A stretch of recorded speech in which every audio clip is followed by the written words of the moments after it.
Rugi dong. Ada yang bilang Pro M1 itu mahal. Yuk langsung bandingkan dengan biaya pengobatan mah dan GERD konvensional. Yang pertama, kalau kamu terkena mah dan GERD, yang pasti kamu harus konsultasi dokter umum. Setelah itu, kamu juga akan beli antasidet cair. Masalahnya, gejalamu memang reda, tapi beberapa hari kemudian kambuh lagi. Kenapa? Karena akar permasalahannya yaitu dominasi bakteri Helicobacter pylori belum teratasi. Terus, kamu ke dokter spesialis. Setelah itu, kamu harus nembus obat BPS 28 hari.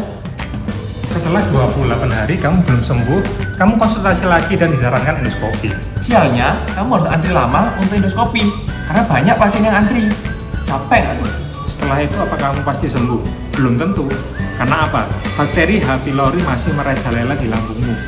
Sudah habis jutaan dan waktu yang berharga, tapi mah dan GERD nggak mereda. Terus satu botol Pro M1 ini yang efektif menekan bakteri jahat H. pylori dalam waktu kurang dari 7 hari kamu bilang mahal? Rugi dong!